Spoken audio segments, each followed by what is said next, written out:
Hello and welcome to this month's guest episode for the Law of Positivism podcast. I'm Annabel Du Boulay. I'm an author, speaker, mystic, therapist, and I have 35 years of academic research and lived embodied experience in divine feminine spirituality. And my beloved sister Shireen Oberg has invited me to record these monthly episodes for you when I'm going to be guiding you around my Philosophia Wheel of the Year, which is a unique weaving of the Celtic Wheel of the Year from the lands where I live near Glastonbury, Avalon, with the Rose Mysteries and the Gnostic calendar. So we have just had that spring equinox, and now we are moving towards the Paschal rites of Easter on Good Friday and Holy Saturday that are, of course, inspired by the mythos of the spring equinox, of the rebirth, the renewal of spring. But they actually are founded on a much more ancient myth, the original lunar myth of our Paleolithic ancestors. And this stems from when our ancestors noticed that the moon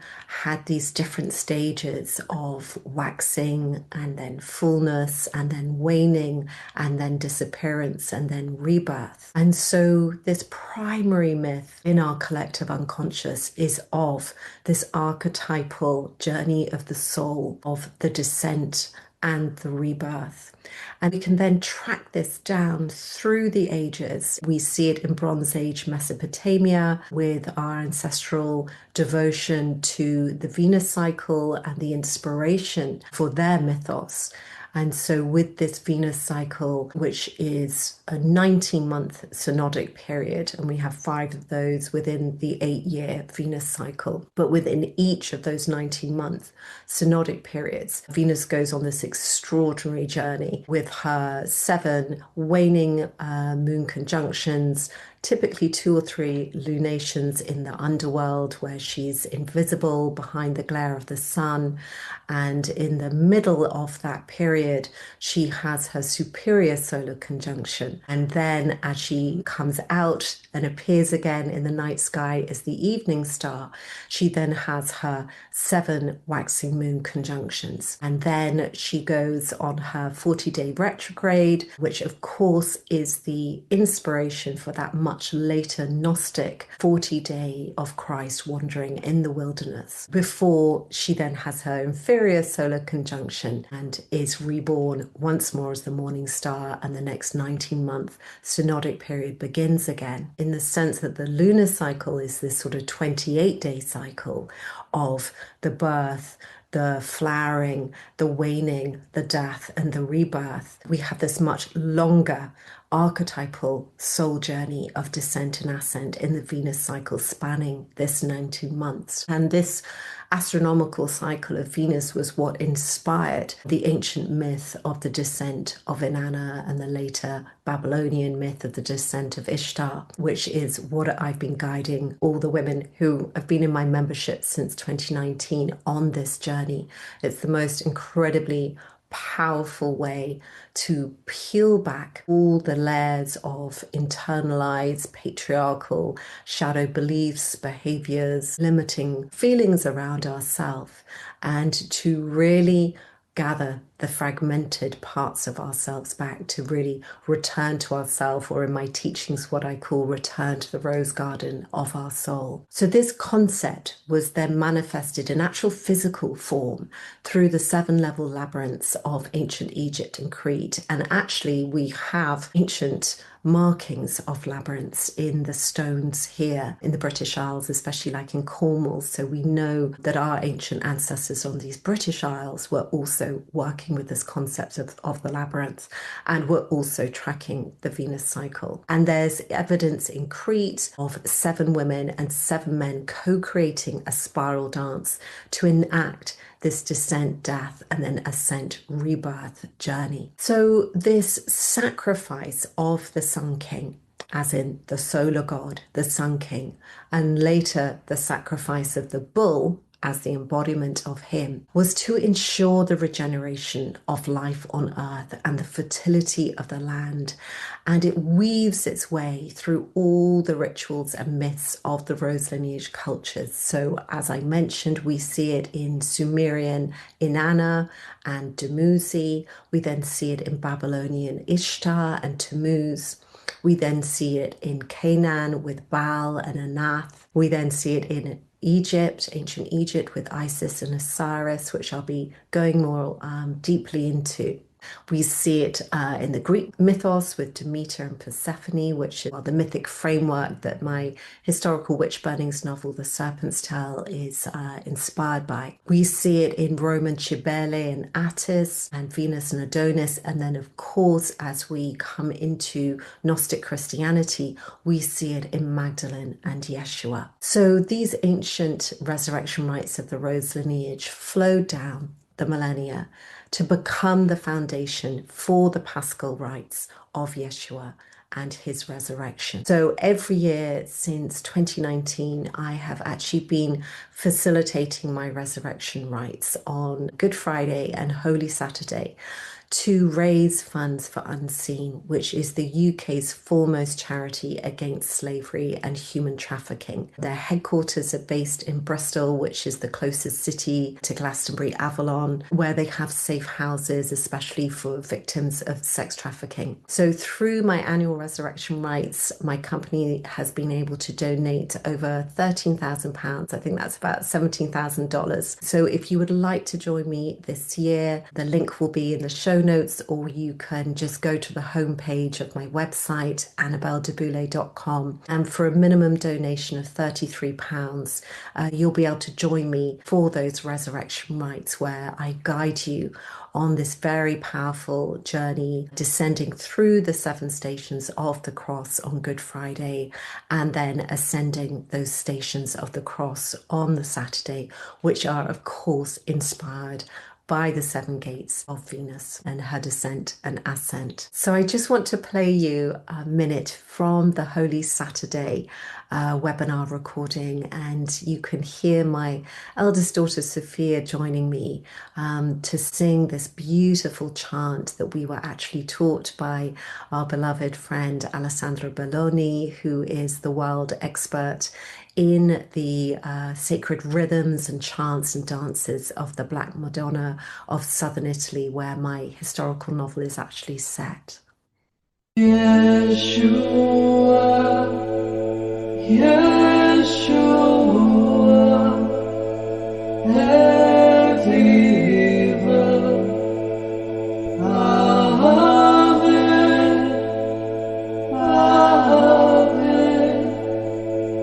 Amen, Amen, Amen, Yeshua, Amen, Amen, Amen, Yeshua.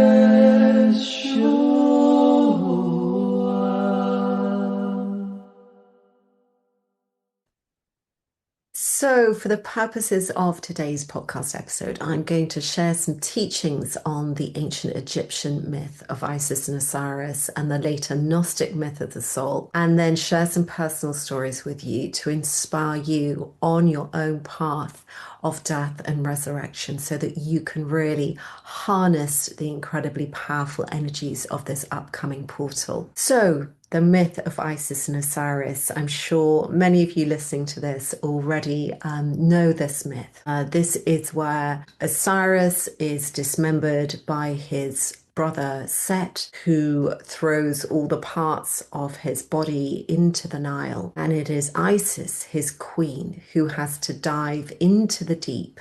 And the deep is a metaphor for our unconscious, to gather the 14 parts of Osiris, but she can only find 13 because a fish has swallowed the 14th part, which was his penis. So she gathers all these fragmented parts of his body. She literally remembers him. This is where we get this word, remember, remember.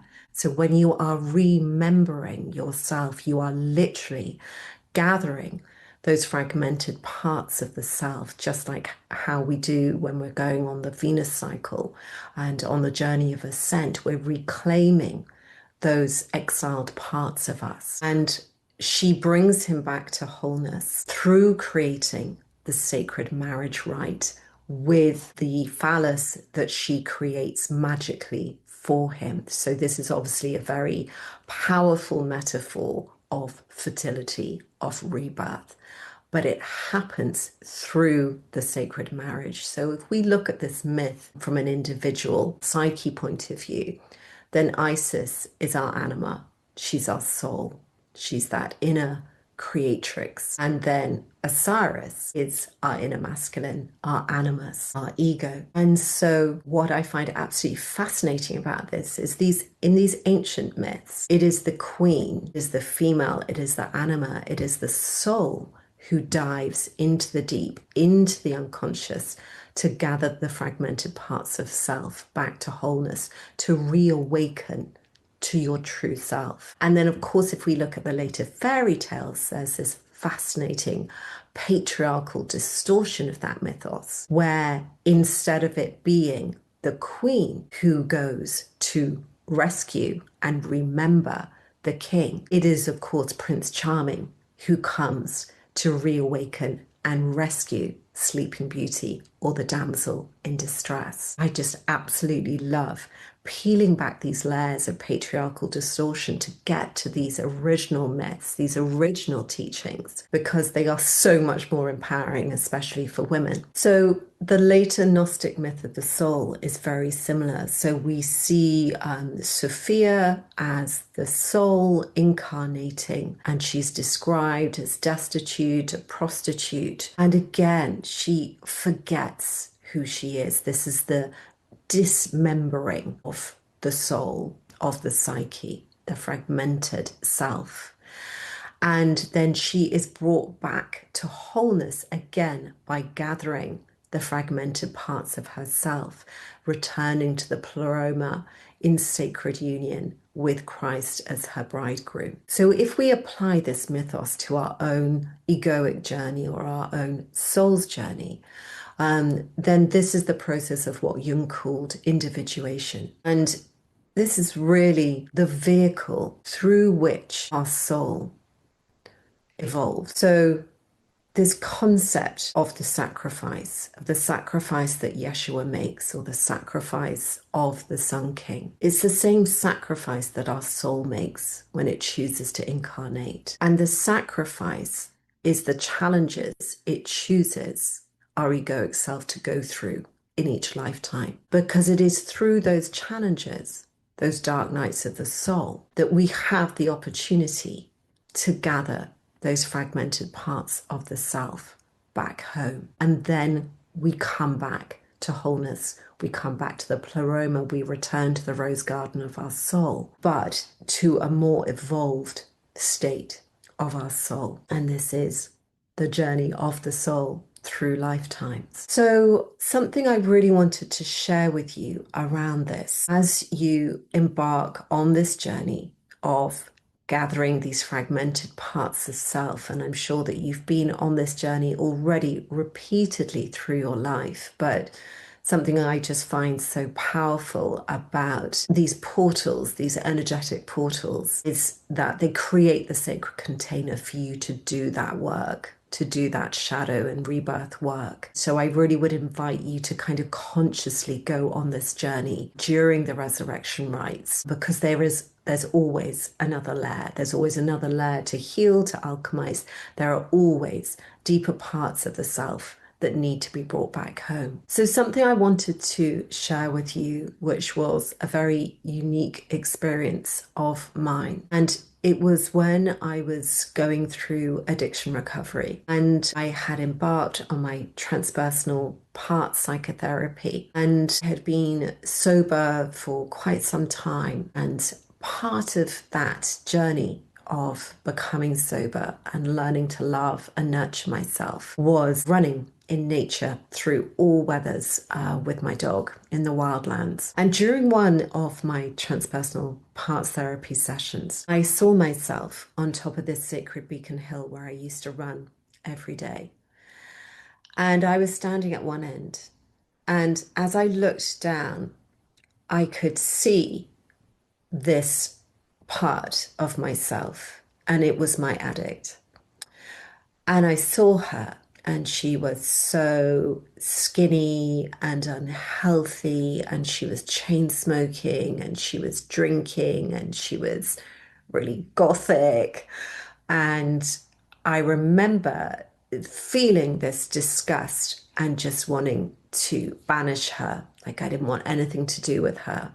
She kind of seemed to embody everything that I hated about myself, that I felt ashamed of, that I just didn't want anywhere near me.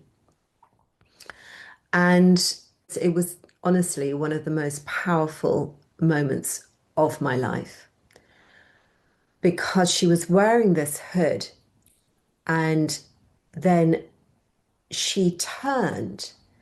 And as she turned, she drew back her hood, like from the back of her head. It was a bit Harry Potter-like. And it was my wise woman staring at me. And she just said to me, I have been masquerading as this addict self all this time to take you to those places, to those depths, to those dark nights of the soul, so that you could embody me. And it was just so transformative. I can't even find a word for it because it completely, in that moment, turned on its head this idea that these wounded parts of us, these parts that we have exiled because we're ashamed of them, that these parts are actually our wise women in disguise, because it's these parts that take us to those places where we come to embody our wise women. And I'm sharing that with you because it was so profound for me. But I'm sharing it with you to invite you to look at any parts that you might still be exiling, that you might still feel shame around or lack of acceptance around. And to actually deeply honor and respect and feel gratitude for those parts, because you would not be the person you are today, I imagine, if those parts hadn't have taken you to the places you needed to go to experience the dark nights of soul that you've experienced, to become the warrior that you are today. So that was the first thing that I really wanted to share with you as you embark on this journey of gathering more fragmented parts of the self back home. The other story I wanted to share with you, and this is a caveat to what I have just shared with you, is that sometimes, and there may be many parts therapists or psychotherapists who disagree with this, but this comes from having been on my own therapeutic journey for 30 years. I literally entered therapy when I was 23 and I'm 53 now. And working as a parts therapist for the last 20 years. So I'm sharing this from that personal lived experience, is that sometimes I think we have to kill off certain parts of us. Sometimes I don't think we are meant to gather them home. Sometimes I don't think we can. And this was another really, well, huge revelation for me that happened during the pandemic, actually, back in 2020. And I had been working with an aspect of my wounded child for what, probably 25 years at that point. And I came to understand that I could not pander to her anymore. I could not give her any more of my energy and allow her to have any form of control over me. And I think, you can look at that as a mother, for example, on your mothering journey with your children, or you can look at it when you're in relationship with someone, that sometimes we reach a point where we just have to hold a really strong boundary. We just have to say no and to not give that behavior any of our energy. And I think it's the same with some of our inner parts.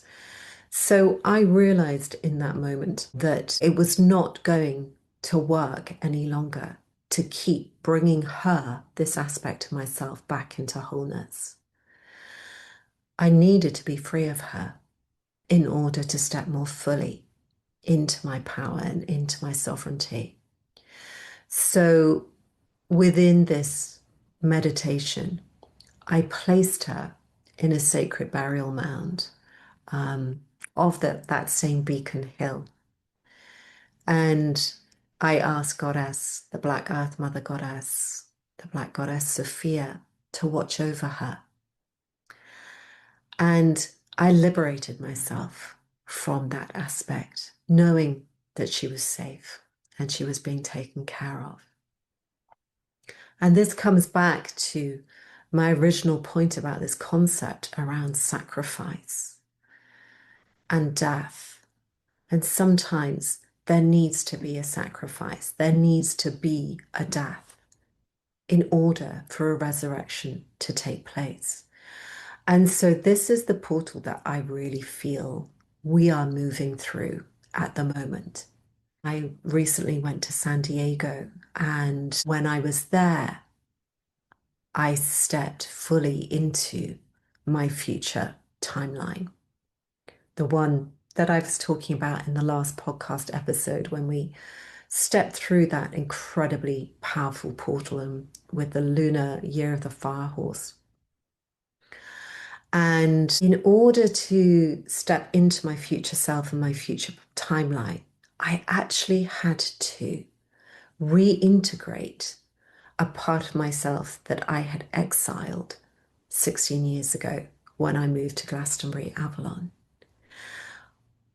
But I was only able to do that because of the person I am now, after surviving repeated life, death, dark nights of the soul over the last 16 years, which have repeatedly ground me down to ashes, so that I have had to remember myself, literally put myself back together.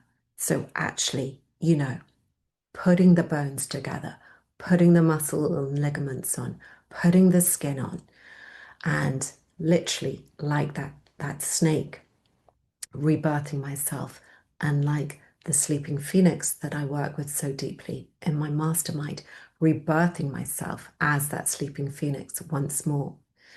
But it was only having gone through 16 years, which was 2 full Venus cycles, that I could trust myself enough to gather back that exiled part of myself and know that I would not lose myself again in her and in that old identity. So again, I'm sharing that with you because sometimes parts of our identity that we have exiled in the past, which was for a very good reason at that time, might need now to be brought back into wholeness in order for you to step into that future self, that future timeline. And then what I discovered is when I came back home to the chapel and stepped back into my past life, my old identity, I was literally experiencing nausea, like I was seasick, like I was literally experiencing motion sickness. because I was already living in my future timeline, but I had one foot still in the past. And I feel, and I don't know whether this resonates with you, but I feel that that's where we are as a collective. And the thing about the death and the resurrection is it's not instantaneous. There is a void where it happens. It is the dark void of what I call Sophia, Black Goddess of Wisdom, where all creation is born. It is where that light flickers right in the depths of that dark void that is the light of our soul, of source, of what I call Sophia. Others might call it Christ consciousness, but it is the light of resurrection, which of course is embodied in Yeshua's resurrection in the upcoming Paschal rites. But it is that light within this dark void, which is the space between the death and the rebirth, the resurrection. And that's where I feel that we are at the moment, both individually and collectively. And that place can feel so, I want to say discombobulating because I love that word, but it doesn't quite express the angst of what it can feel like. It can feel like an annihilation of self because it is. Your past, your old identity is literally being killed off. It has to be killed off in order for you to embody your future self and step into your new timeline. But that space in between, as you're going through that death process, can feel quite agonizing. And you literally might be feeling like, who am I? Who am I? Why am I here? What am I meant to do? And so I just again want to share that with you, because if that's how you're feeling, that's good. That's what you're meant to feel, because it means your old self, your old identity is dying. And Jung again really explores this total disintegration of the self before the remembering can happen. But the important thing within this mythos is that we do come out of that dark void. If we stay in the dark void and we don't resurrect, we remain in the victim. That part of us that is scared and who disempowers us completely. So we have to resurrect back into the light, but we have to make a conscious choice to do that. There is no one who's going to come and save us. There is no Prince Charming. That myth of Osiris and Isis is the myth of our own psyche. It is our own soul and self who have to save us. And what's fascinating about your resurrection is that the light that you then embody, the light of resurrection in that Paschal story, is the equivalent to the depth of the shadow that you have descended to in your dark nights of the soul. So when we talk about the light of resurrection, it's not about a lightness of being in the sense of joyful, carefree, happy, in that kind of superficial way. When we talk about the light of resurrection, it's about the energy that you embody. It's your aura. It's the vessel that you become for the light to pour through you. So, for example, I've actually experienced some people who are still stuck in the dark project onto me and judge the light that I embody for being superficial or frivolous. But what they don't understand is that the reason I embody the light that I do is because I've spent so much of my life living on the bridge between life and death and staring into the jaws of death and loss. So I remember, for example, when we came home from neonatal intensive care after my son Zach had been fighting for his life for 5 months, and a friend came to visit me and she said, "How are you feeling?" And I said, "Ecstatic. I'm so grateful. I feel so blessed." And she said, "How can you feel that? You've just had a second child born with a life-threatening syndrome. You've just experienced something so traumatic. He's still fighting for his life. How can you be in a place of gratitude and bliss?" And I said, "Because we have just spent 5 months on that bridge between life and death. Every day we've been separated from our daughters.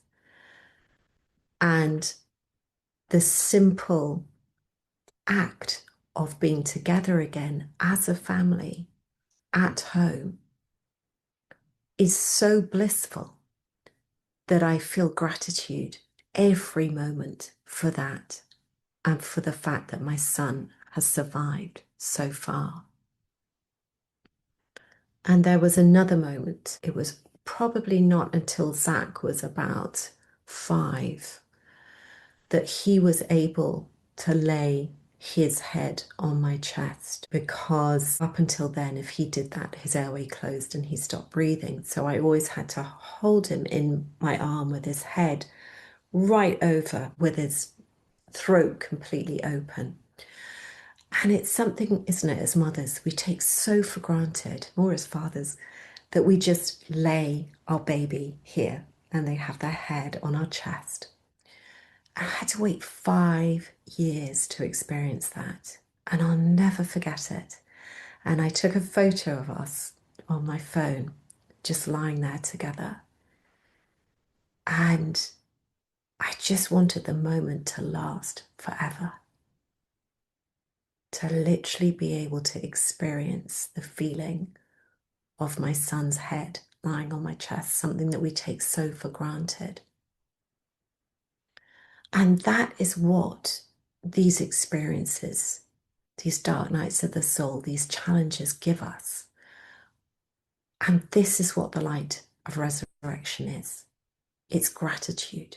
It's gratitude for life, for the breath, for the blessing of being able to give and receive love, the gift of being able to shine a light for others. And so as you start to move into this portal of the resurrection rites, and you begin to journey once more with gathering those fragmented parts of the self back home, or perhaps even allowing a part to die, or allowing your past identity to die so that you can step into your future self. I really want to invite you to embrace the light of your own resurrection and the light that you embody from all your experiences as the light of gratitude, of hope, of love for this moment, for this breath, for this opportunity to love. And just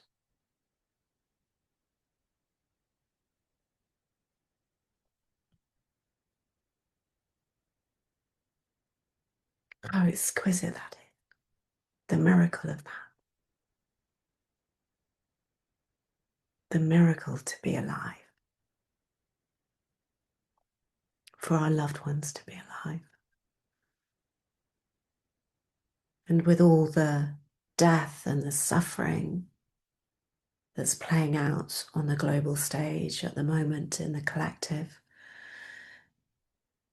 I feel so strongly that those of us who are so blessed to be free, to be alive, need to embody that light of gratitude, of hope, of love, and to be that light in the darkness and to shine that light for others.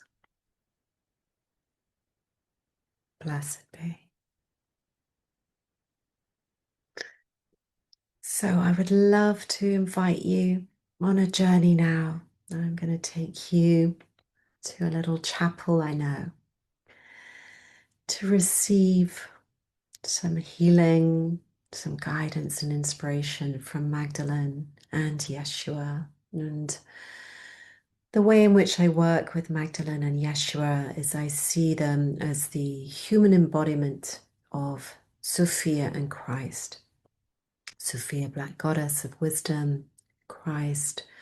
And then in the celestial realm, I see that sacred marriage between Venus and Sirius. So in ancient Mesopotamia, Sirius, the dog star, was known as Casista, the sacred bridegroom of Venus. And so we had this beautiful kind of celestial sacred marriage between Sirius and Venus, which is the sapphire blue ray and the rose red ray. And then this flows down into Gnostic Sophia, Black Goddess of Wisdom, who is that later embodiment of the ancient Black Earth Mother Goddess, with Christ. And then that sacred marriage becomes embodied in the human form of Magdalene and Yeshua.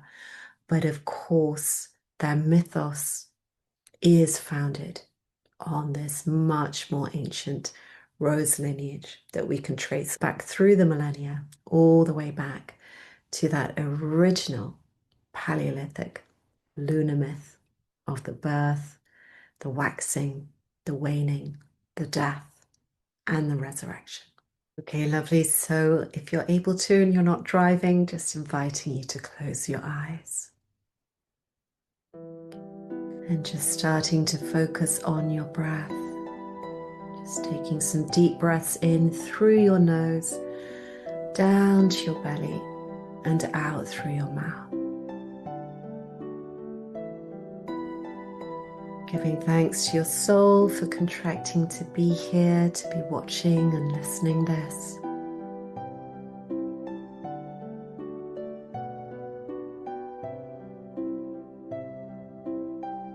And calling to Venus, bright queen of heaven, to Sirius, her sacred bridegroom, Casista, calling to the energies of that sapphire blue ray of Sirius and that rose red ray of Venus.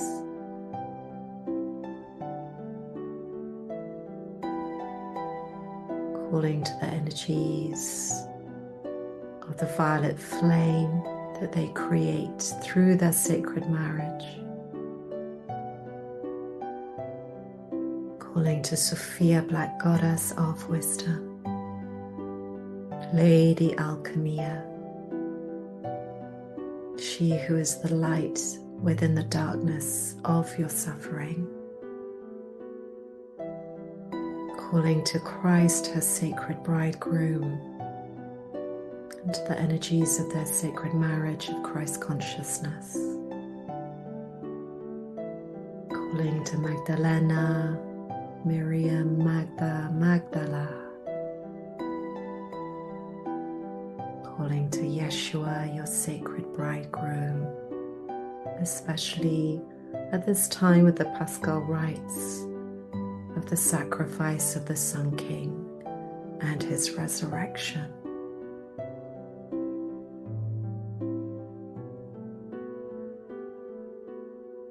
We call to all our personal deities, guides and ancestors, angels and archangels. Calling to all the energies of the Isle of Avalon, sacred Isle of death, transformation and rebirth. And may all that we receive flow within us and through us for the good of all beings and for peace on this earth. I'm just inviting you to visualize yourself standing at the edge of that forest.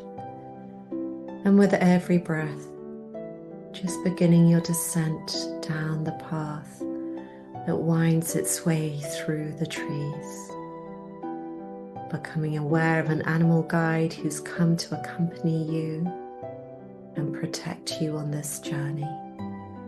And just feeling into what archetypal energies that animal embodies for you, that it's inviting you to embody. And with every breath, journeying deeper and deeper into this sacred forest of your soul, until eventually you come to that circular clearing in the center of the forest. And noticing another path now that leads through the trees towards an ancient stone chapel.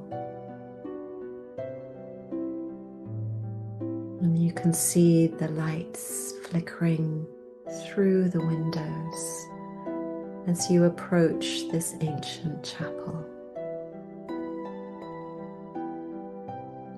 And just gently pushing open the old wooden door and stepping inside onto the stone flagstones. And just seeing an old, simple stone altar, and beside it a sacred spring whose waters are flowing straight through this ancient chapel beneath the altar, bringing their energies of rebirth, of resurrection. And now noticing Magdalene and Yeshua standing in front of this ancient stone altar. And noticing how they appear to you.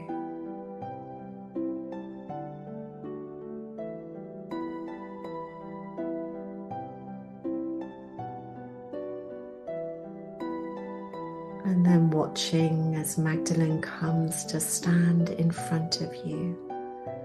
And Yeshua walks and stands behind you, protecting you.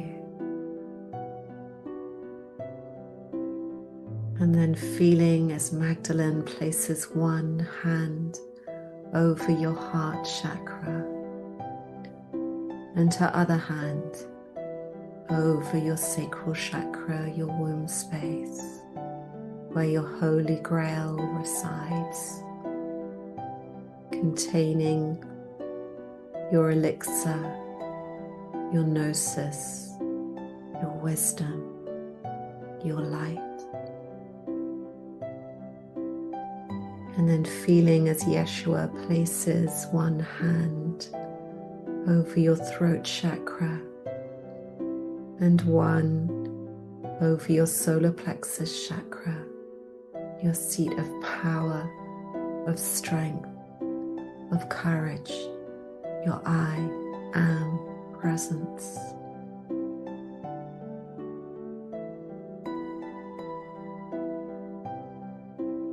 And then seeing the sapphire blue ray flowing down from Sirius into your crown chakra.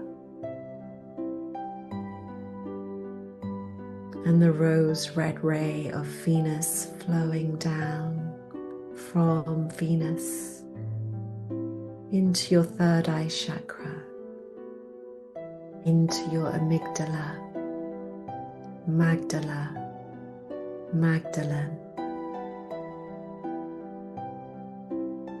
And now feeling how the energies of the ancient black African earth mother goddess rise up from beneath you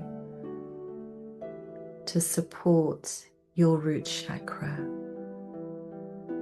Feeling the energies of the dragon lines pulsating up through your feet, up your legs and into your root. And feeling how you become that tree of life. Your roots grounding you deep into the earth, into the underworld, into the fertile rivers with the wild horses and the dragons. And feeling how your arms raise up to the heavens, connecting you to the celestial realm, to your soul, your future self, your guides, the star beings of light.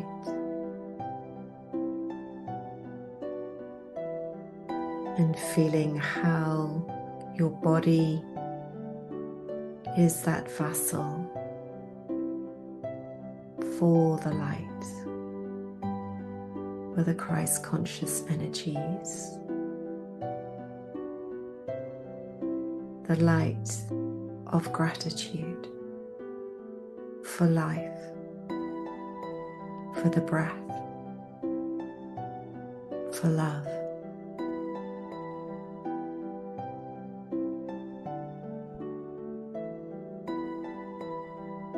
And as you receive the energy from Sirius, from Venus,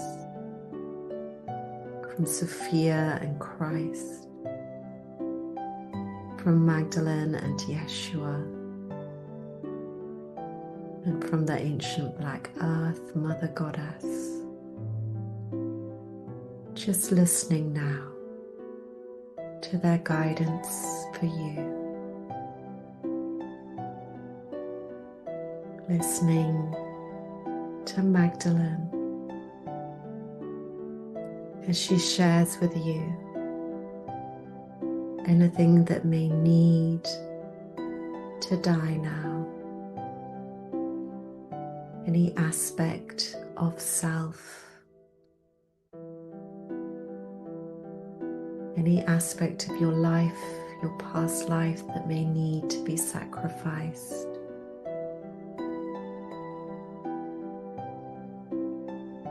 Any part of self that maybe needs to be placed in a burial mound safely so that you can be liberated to step into your future self, your more evolved self. So just listening especially to Magdalene, the amygdala, for anything that needs to be released, that needs to be allowed to die.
And then giving thanks to Magdalene, Magdala,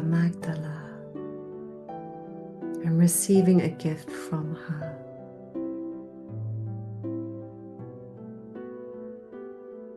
And placing that gift in your sacral chakra, in your womb space, in your holy grail.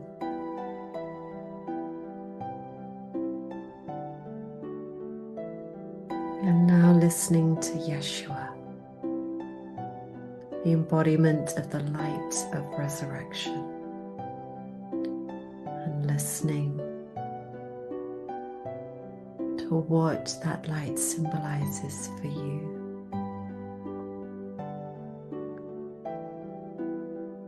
Seeing perhaps your new self, your future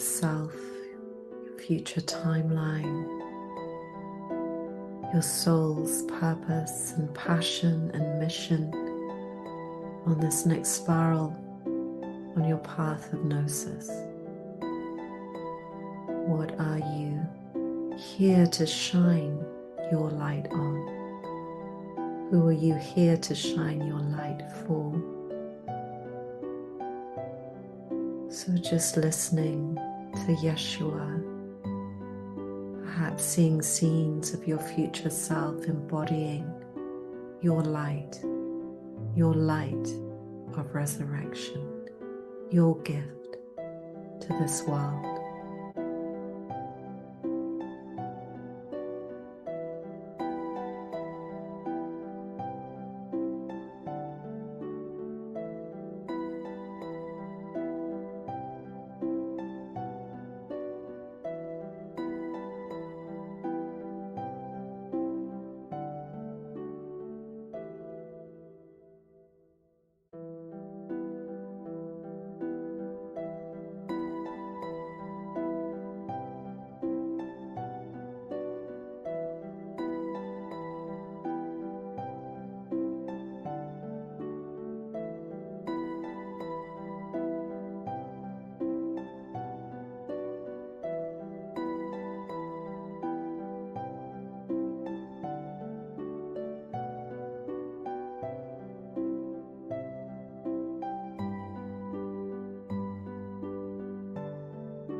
And then giving thanks to Yeshua and receiving a gift from him.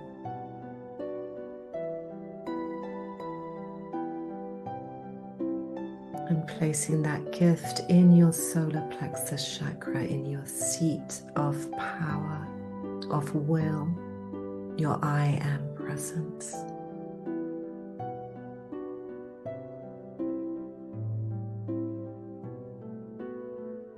And then giving thanks to Yeshua, to Magdalene, to Sophia and Christ, to Sirius and Venus, to the Black Earth Mother Goddess, knowing and trusting that you can return to this sacred chapel whenever you choose to receive more healing, more guidance and inspiration as you journey through this profound portal of death and resurrection. This portal through which you return to the rose garden of your soul and embody your own light of resurrection.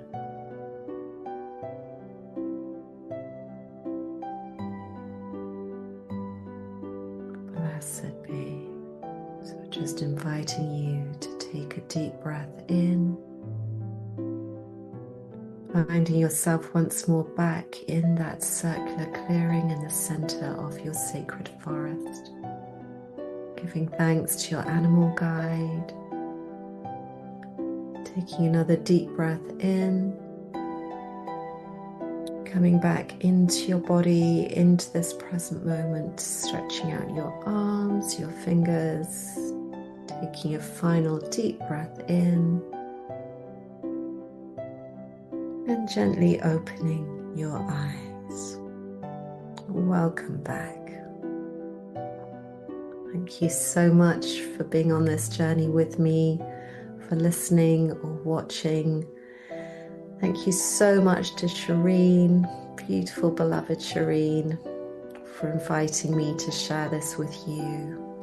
And if you would like to join me for the resurrection rites, with 100% of all donations being given to Unseen, the UK's foremost charity against slavery, human trafficking, sex trafficking, then please do come and join me for those. But for now, I'm just sending you so much love, so much peace, and may your resurrection be deeply blessed. Keep embodying the beautiful light of your soul, because the world needs it now more than ever. Blessed be, blessed be, blessed be, blessed be.